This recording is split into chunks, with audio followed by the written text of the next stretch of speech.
and welcome to Rising Match Day this Saturday, the 9th of October. I'm Owen Evans, looking ahead to tonight's Phoenix match against Oakland Roots. But first, let's look back to last weekend's Pacific Division clinching match in Orange County. Rising travelling to face Orange County, their first of two trips out there this month.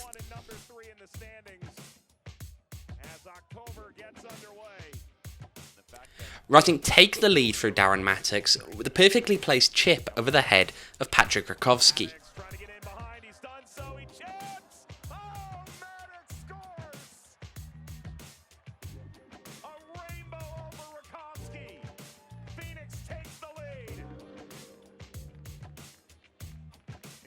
It doesn't matter where the initial stretch comes from.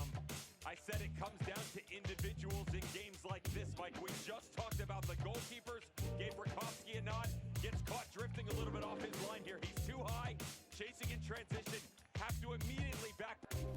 Tight game from there on out. Andre Rolls called upon more than once throughout the remainder of the match to keep Rising on top. Ultimately though, a hard-fought 1-0 win for the club that sealed top spot in the Pacific Division. Here's a reaction from after the match. Number 1 seed in the Pacific Division. Orange County falls at home. To win a division with such good teams and good coaching staffs, this group has been fantastic all season, and I'm glad that we got it taken care of tonight in a very, very difficult way. You know, you go on the road, you have to be willing to do things like this, and I think we showed our mettle a little bit. And the moment of the match for me was Andre's double save right in the start of the second half, because if they score, it changes everything for us. It changes our outlook, our mentality, what the plan was at the 80th minute, the 90th minute. We were prepared to win 1-0. It's unfortunate we should have had a clean sheet in Tacoma, stupid fluke goal, but I definitely owed the team a clean sheet after that. But no, it's like you said, it's really good to get back on that, because that's the kind of team we are. We're really obviously attack minded, but we don't lack in the defensive third either. So for us it's really important for us to get clean sheets along with wins. And, obviously you've wrapped up the Pacific Division tonight. We expect you might be asking Rick for some celebrations tonight? I think, Rick owes us some celebrations. I think he owes us some, yeah. So that match ending a run of 3 away games in the space of 8 days. Rising picking up 6 points during the week. But how do the boys feel about that week? Obviously we didn't get everything out of the games we wanted. We wanted 9 points. But I think 6 points was probably a fair result of how our performances were. I suppose, are you happy with the 6 points? Yeah, of course. You're always happy when you pick up points away from home. Obviously, like I said, we wanted to get 9, but most teams around the league will be very happy with 6 points from 3 away games. Obviously, our standards are really high, so it's a little bit disappointing for us. But still, to clinch first spot in the league or in our conference, and obviously clinch playoffs throughout the week, can't really complain. Well, another 1-0 win against a tough opponent away from home. What does that say about this team? Yeah, well, that's 2 road games against very good teams this year where we won 1-0. And in order to be a champion in this league, I think everybody has proven along the way is that you have to be able to win like that. I mean, the year that RSL won the championship, I think they had switched to a 3-5-2 or more like a 5-3-2, and very, very strong defensively. They had an extremely tough unit that season, and I think that run through playoffs kind of shows what it takes to win. And as a good friend of mine, Peter Ramage, always said is that defense wins championships, and it's extremely important that we're able to do that. And in those tight games, what does it mean to have a player like Darren Mattox at your disposal? Well, that's what makes this team dangerous, right? Is that if we're keeping the other team off the board every game, we know we can score goals, and we don't necessarily need 35 shots to score 1. I mean, we're taking 35, 40 shots in games where we're scoring 4 goals.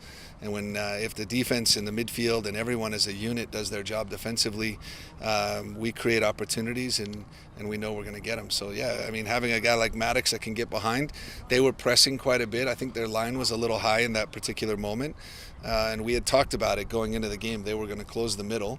and we were looking for diagonal balls and balls in behind, and Musa with a great pass, and I think Darren did a very veteran swim move on the defender and got around him, and what a class finish. We also saw a lot of rotation at the fullback positions last week, so who exactly should we expect the starters to be going forward? Right now Tate Schmidt's the starting left back and Darnell's the starting right back, but this is why you have as many players as you do. I mean, we have two guys that are now, I think Aiden just has accumulated some good games, but Musa's on 6, and I think Kevin Lambert's on 6 yellow cards. So you have to have a team that has players that can play multiple positions, and we do. Well, let's take a look now at what's going on in the playoff push around the rest of the league. Two sides most likely to cause a problem for Rising when it comes to home field advantage, both in action midweek. El Paso Locomotive playing on Wednesday. A rough first half for them, falling behind 2-0 at home to San Antonio. Completely different game after the break though. El Paso complete the comeback to lead 3-2. First was Macaulay King, then Nick Ross, and finally Diego Luna in the 85th minute. But it wouldn't end there. 94th minute, Courtney Ford, San Antonio rescue the draw, a potentially costly 2 points dropped at home for Locomotive. The other match, Tampa Bay Rowdies at home on Thursday. They took a first half lead thanks to 2 goals from Sebastian Guenzati, before Charleston finding themselves back in the game thanks to this horrific own goal from Jordan Scarlett. But Tampa Bay added to their advantage, Leo Fernandez scoring in the 57th. Perhaps a little bit of hope for Battery with a stoppage time goal to bring it back to a deficit of 1, but within a minute, Steven Dos Santos finding the net for Rowdies, they win it 4-2. So that result seeing Tampa Bay take top spot in the league. They're 2 points ahead of Phoenix, same games played. El Paso 7 points back but do have a game in hand. They're likely going to have to pick up almost all of the points remaining to give them a shot at catching up. Well, in terms of key games for those sides, El Paso, they're away to Tulsa tonight at 5. Critical match for Tampa Bay tomorrow afternoon at 3. They're away to Pittsburgh, a side they've won 1, drawn 1 and lost 1 against so far this season. That one arguably representing their biggest challenge left on the fixture list and the biggest opportunity for Rising to gain ground on them. Well, it's time for yet another spell of 3 games in 8 days for Rising. We've seen quite a few of those as the season draws to its close. But how difficult is it on the team to play that many games towards the end of the season? Well, it's actually being division champion and having some points ahead makes it a lot easier because we have some guys that are coming back off of injury. Noah Billingsley's almost ready. David Agbo should be. I think he's going to be fit by the weekend, but he'll be available for Wednesday. So we'll be able to give some guys rest on Wednesday for sure, but still want to be competitive when we go to Orange County. Well, while Rising has its playoff spot sealed, most teams around the league do not. These last few games likely to prove pretty pivotal for them. So what should we expect in terms of intensity? Obviously, it's Oakland coming into our stadium in a must-win situation. It's going to be a lot like whoever we get in the first round. So that's a really good point. Going on the road at Orange County, yeah, they're going to be intense, but we expect that all the time, always from them.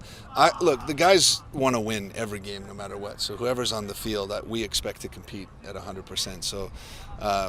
Am I worried about our players playing with intensity? No. Am I worried about these next 5 games and what they do for preparing us for playoffs? Yes. So it's more about psychology and focus and concentration and kind of really getting back to the things that we do well. And finally, Oakland did get a win over a heavily rotated Rising squad the last time that these two sides met. Should we expect something different from the visitors out on the pitch tonight? I don't know. I mean, we've watched their last few games. They switch their system and their personnel quite often, so I think it's kind of a bit of a crapshoot. We do know that they're going to be extremely hungry and aggressive, and they want to play, and they're a good team. They've got some good players, so we're going to have to be extremely sharp and strong and ready for the match. They're a good team. Obviously, they beat us last time, so they'll have some confidence coming into the game. But I think, we'll come out strong, we'll come out hard, we'll prepare as well as we can, and we'll look to get the 3 points against them too. Well, that's all for this morning. Tonight's game, a 7:30 p.m. kickoff at Wild Horse Pass. Enjoy the match. Goodbye.